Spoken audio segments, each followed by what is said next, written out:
suara masyarakat Indonesia, suara mahasiswa. Sebagai kontrol sosial, sebagai agen of change, betul kawan-kawan? Kalau kami tidak turun ke jalan, apakah kalian mendengar beberapa keluhan dari masyarakat Indonesia? Kalau kami tidak berdemonstrasi, apakah kalian tahu kesengsaraan masyarakat Indonesia? Hidup mahasiswa! Rakyat adalah raja!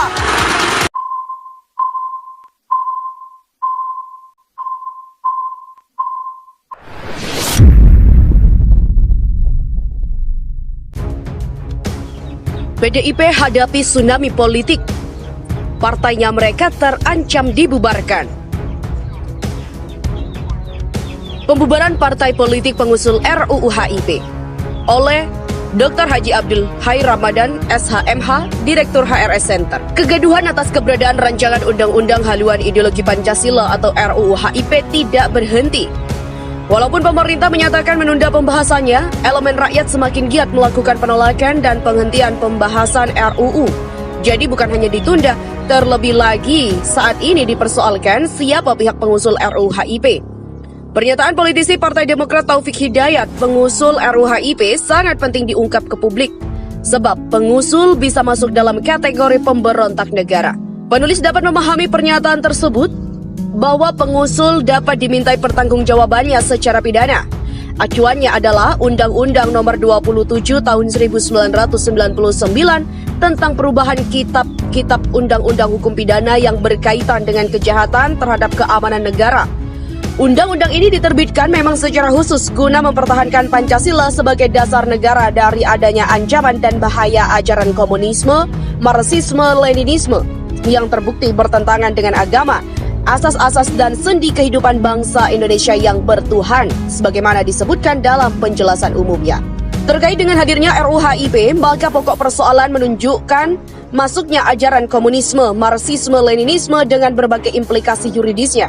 RUU HIP menggunakan nomenklatur ideologi. Namun substansi inti dari RUU justru memasukkan dasar filsafat negara atau filosofis groundslack dan bahkan melakukan perubahan signifikan terhadap Pancasila. Perubahan dimaksud antara lain yang paling prinsip adalah perihal ketuhanan Yang Maha Esa dan keadilan sosial. Keadilan sosial disebutkan dalam RUU HIP sebagai sendi pokok Pancasila. Dengan demikian, posisinya menggantikan sila pertama, ketuhanan Yang Maha Esa. Terjadinya perubahan posisi mutasi sila, hal ini secara tidak langsung juga mengamandemen pasal 29 ayat 1 Undang-Undang Dasar Negara Republik Indonesia 1945. Negara berdasar atas ketuhanan Yang Maha Esa akan tergantikan dengan negara berdasar atas keadilan menjadi titik sentral dari kehidupan kenegaraan. Dalam kaitan ancaman dan bahaya ajaran komunisme, marxisme, leninisme, maka terjadinya perubahan demikian memberikan peluang masuknya konsep keadilan sosial versi sosialisme komunisme. Kemudian perihal ketuhanan yang berkebudayaan dalam RUU HIP. Ketuhanan yang berkebudayaan melekat erat dengan sosionasionalisme dan sosiodemokrasi yang kemudian terkristalisasi dalam Ekasila, yaitu gotong royong. Walaupun pemahaman ini diambil dari pidato Bung Karno saat sidang BPUPKI tanggal 1 Juni 1945, namun hal itu bukan menjadi keputusan BPUPKI. Oleh karenanya, penggunaan istilah ketuhanan yang berkebudayaan adalah sama dengan merubah atau mengganti Pancasila. Perubahan demikian pastilah dilakukan secara sengaja yang menunjuk dengan maksud, yakni menghendaki atau mengetahui baik perbuatan maupun akibatnya. Perubahan atas Pancasila sebagai dasar negara disederajatkan dengan mengganti. Tindakan mengubah atau mengganti Pancasila menurut ketentuan Undang-Undang Nomor 27 Tahun 1999 menunjuk pada perbuatan tindak pidana asal atau predicate crime, yakni menyebarkan atau mengembangkan ajaran komunisme, marxisme, leninisme.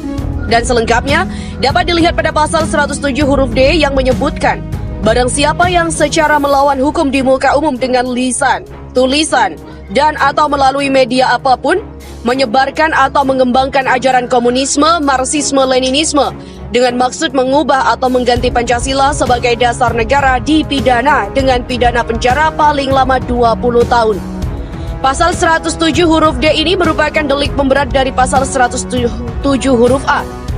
Pasal 107 huruf A terdapat perbuatan menyebarkan atau mengembangkan ajaran komunisme, Marxisme, Leninisme tidaklah dimaksudkan untuk mengubah atau mengganti Pancasila. Pelakunya hanya melakukan menyebarkan atau mengembangkan.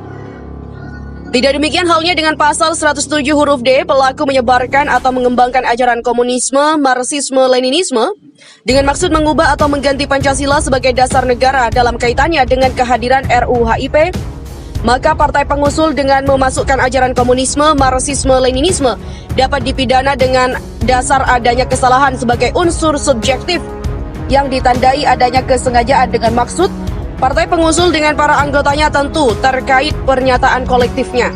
Oleh karena itu, di dalamnya terdapat pernyataan pikiran kolektif guna pemenuhan maksud perubahan Pancasila sebagaimana terdapat dalam RUU HIP. Pernyataan pikiran kolektif ini dianggap sebagai penggunaan pikiran secara salah. Adapun kegiatannya merupakan bagian dari pernyataan pikiran sebagai bentuk perbuatan melawan hukum. Kesengajaan merupakan tanda yang paling utama untuk menentukan adanya kesalahan. Pembuat delik kesengajaan dapat terjadi jika pembuat telah menggunakan pikirannya secara salah. Dalam hal ini pikirannya dikuasai oleh keinginan dan pengetahuannya yang ditujukan pada suatu tindak pidana. Pada tindakan mengubah atau mengganti Pancasila sebagai dasar negara, perbuatan menunjuk pada tindakan menyebarkan atau mengembangkan ajaran komunisme, Marxisme, Leninisme melalui lisan, tulisan, dan atau melalui media apapun. Pembentuk undang-undang menambahkan frasa dan atau melalui media apapun memang mengandung pengertian yang luas.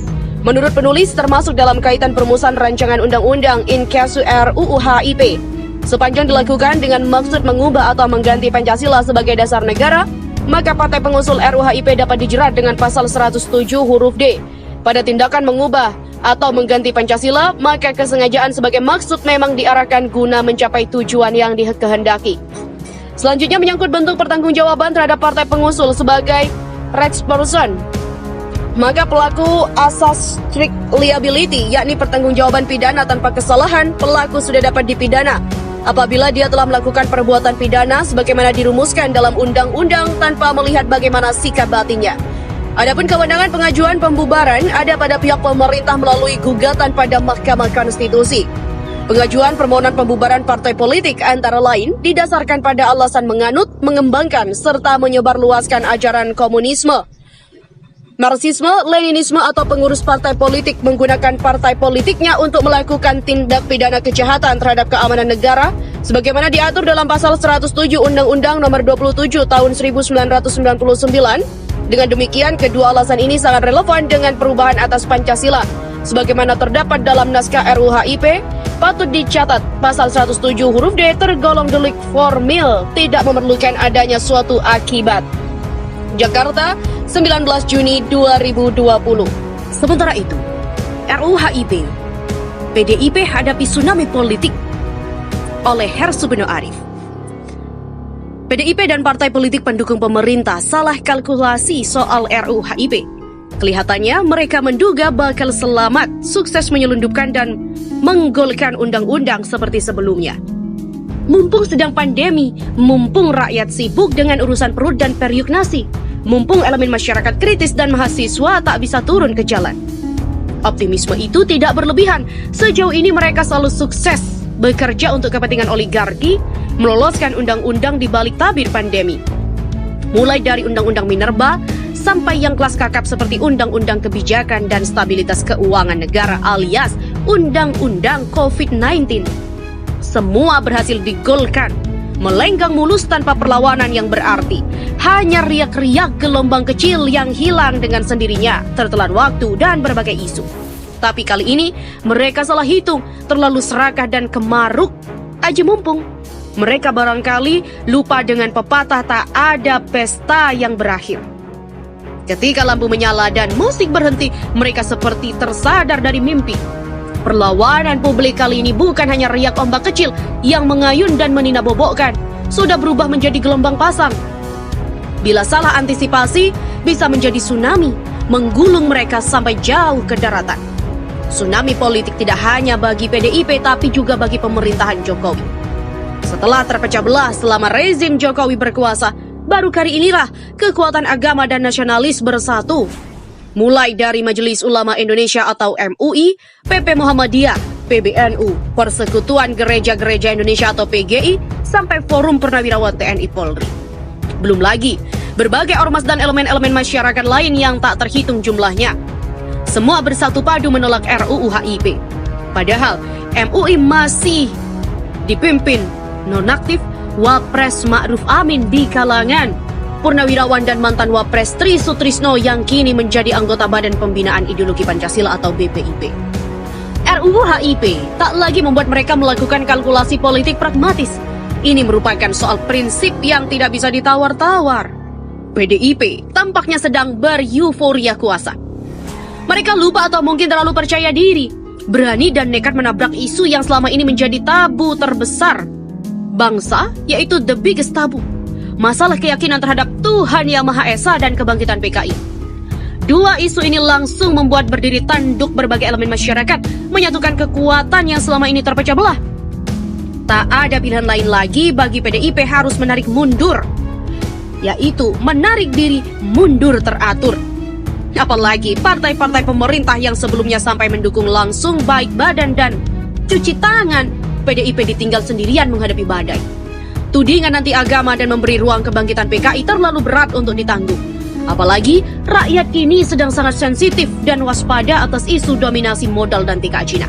Pemerintah setelah melalui perdebatan sengit di jajaran Polhukam akhirnya melemparkan bola panas itu kembali ke DPR. Tinggallah PDIP yang kini